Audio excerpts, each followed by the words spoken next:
Since 1954, Terrebonne General has been a beacon of health and hope in our community. As we mark 7 decades of dedication to your well-being, Terrebonne General Health System remains committed to advancing healthcare, improving lives, and expanding our services to meet your evolving needs. In celebrating our past, we look forward to a future filled with promise and progress.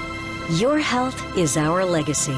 To discover more, visit tghealthsystem.com.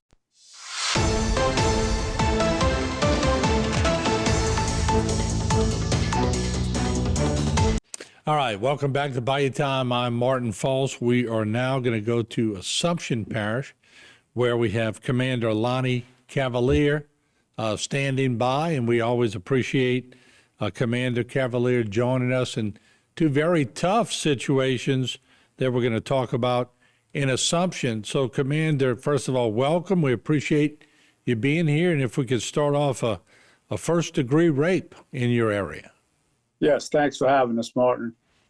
Drew Michael Sparks, 32 of 3603 Jane Street, Lot 2 in Pierrepont, was arrested on charges of first-degree rape of a child under the age of 13. On September 13th, the Sheriff's Office responded to a complaint regarding alleged inappropriate sexual contact upon the juvenile by Drew Michael Sparks. A forensic interview was conducted upon the victim. That interview and follow-up investigation resulted in detectives obtaining an arrest warrant for Drew Michael Sparks for a first-degree rape. Drew Michael Sparks was arrested, and a judge has ordered that Sparks be held without bond on the charge of first-degree rape.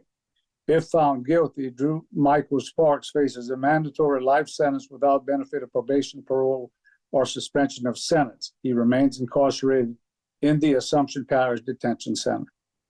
That's incredible. Under the age of 13 alleged, right? Correct? That's correct. Under the age of 13. Wow. Unbelievable. All right. So let's move. Another incident you had was a domestic incident. Let's talk about that one if we could.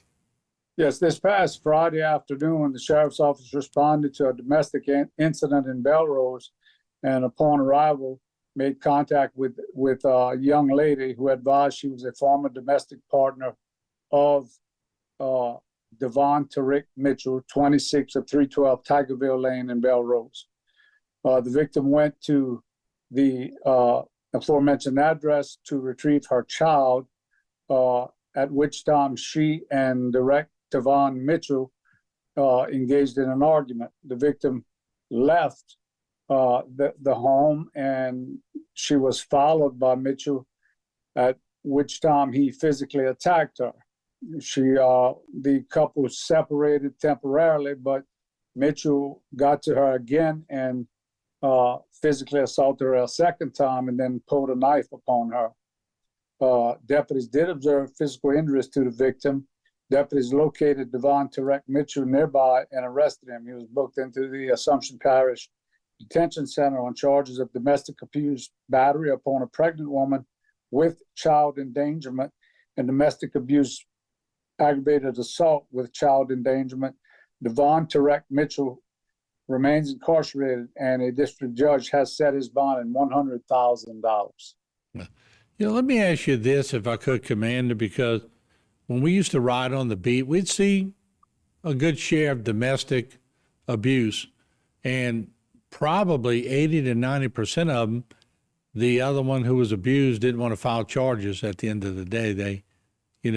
They calmed down and they let them back in, and they sort of get back to business as usual. But are you seeing an escalation in domestic abuse? And if so, are you seeing the results escalated? Like, are they using more weapons at this point? Yes, we've always had a steady flow of these type of cases, and particularly around, going into December and, Thanksgiving month and Christmas month and the early part of the new year, we expect to see an increase. We did consult with our DA, Mr. Ricky Babin, at some point, because the problem we do encounter is just what you said. We arrest them, put them in jail, and they bond out, and then when time to go to court comes, you can't get the victim to come forward. Now, it's not as simple as coming in and signing a drop charge affidavit. The DA actually makes them go to court, get on the stand, and be examined by the prosecutor. That is the victim being examined by the prosecutor to determine if she is in fact making that decision of her own free will, or is she being forced.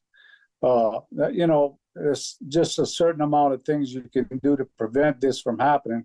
But yes, we do see a regular flow of people coming in and want to drop charges after the case has been made. And there's a lot of programs now. I know in Terrebonne Parish, the judge will make you go to programs. Yeah, it's pretty strenuous programs. Is that similar in Assumption? Very similar. We have the judges are particularly stringent in ordering surveillance monitoring of the suspect. And, we also try to place the victim in a position and be able to get the help that they need.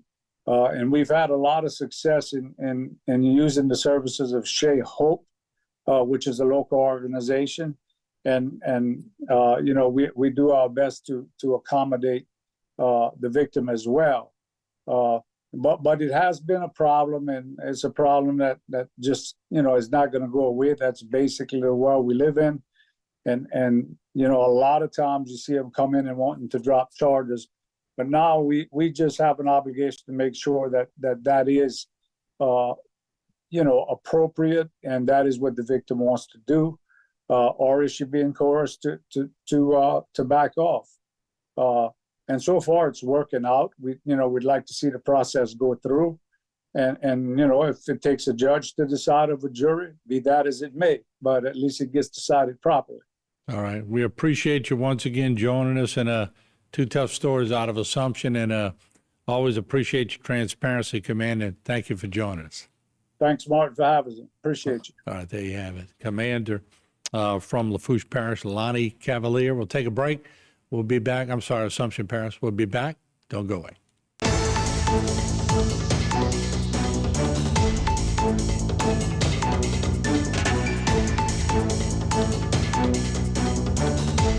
Today's social media segment is brought to you by South Louisiana Bank. It's better when we bank together.